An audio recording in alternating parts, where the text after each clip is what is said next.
అన్న గుంటూరు కారం సినిమా చూడడం జరిగింది. ఇంకా బాబు అయితే వన్ మ్యాన్ షో చేస్తాడు మావాడు. గుంటూరు కారం ఘాటు కారం అయితే జీవించాడు. అయితే స్టోరీ పరంగా కొంచెం డల్ పెట్టింది. ఒక రకంగా చెప్పాలంటే మహేష్ బాబు గారిని చాలా రోజుల తర్వాత ఆ టైప్ మనం చూడడం చేసింది. అంటే ఆ యాంగిల్ ఎప్పుడు చూడలేదు కానీ ఓకే, డైలాగ్ పరంగా కానీ కామెడీ పరంగా కానీ వన్ మ్యాన్ షో చేస్తాడు. ఒక మంచి ఊపు తెచ్చింది కుర్చీ మడత పెట్టే song, Sreeleela dance, Mahesh Babu dance కూడా కొత్తగా ఉంది. కానీ స్టోరీ పరంగా త్రివిక్రమ్ దబ్బేసాడబ్బా.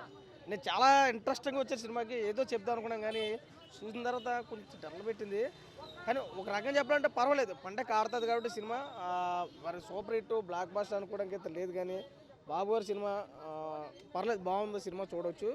మదర్ సెంటిమెంట్తో కూడుకుని అంటే నేను తక్కువ చేసి అయితే చెప్పట్లేదు. నాకు మహేష్ బాబు అంటే చాలా అభిమానం ప్రేమ కూడాను. నాకు ఇంటర్ తర్వాత అంత ఇష్టమైన నటుడు మహేష్ బాబు.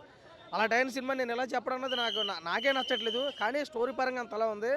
ఒక పండగ లెవెల్లో తీసుకున్న సినిమా కాబట్టి వేరే లెవెల్లో ఆలోచించే మనం. కానీ ఒక రకంగా చూడాలనుకుంటే కనుక కొంచెం నాకైతే బాధ అనిపించింది. One man show cinema, Mahesh Babu అయితే వన్ మ్యాన్ షో చేశారు.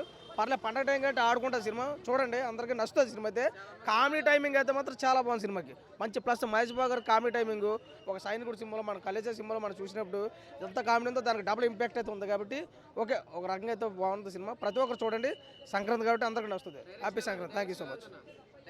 సినిమా కాదనిపించింది. త్రివిక్రమ్ గారు ఒక జమానా త్రివిక్రమ్ గారు వేరు, ఇప్పుడు త్రివిక్రమ్ గారు వేరు. అంటే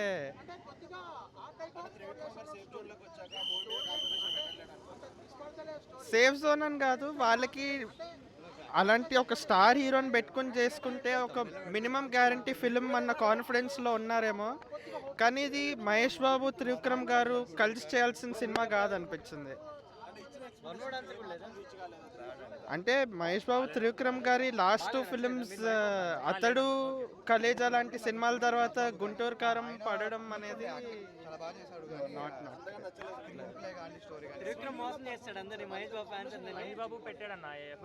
అంటే మహేష్ బాబు గారు ఎంత యంగ్ గా కనిపించినా వాళ్ళిద్దరూ లైక్ ఏజ్ డిఫరెన్స్ ఉంది, వాళ్ళిద్దరికి ఆ ఏజ్ డిఫరెన్స్ ఉంది. శ్రీలీల గారిని ఎందుకు పెట్టుకున్నారంటే డాన్స్ డెఫినెట్లీ బ్రిలియంట్ డాన్సర్. కానీ ఇప్పుడు మహేష్ బాబు గారి పర్ఫార్మెన్స్ బాగుందంటున్నారు, శ్రీలీల గారి డాన్స్ బాగుందంటున్నారు. బట్ మూవీ అంటే ఏంటి అంటే త్రివిక్రమ్ గారు తీయాల్సిన సినిమా కాదండి ఇది.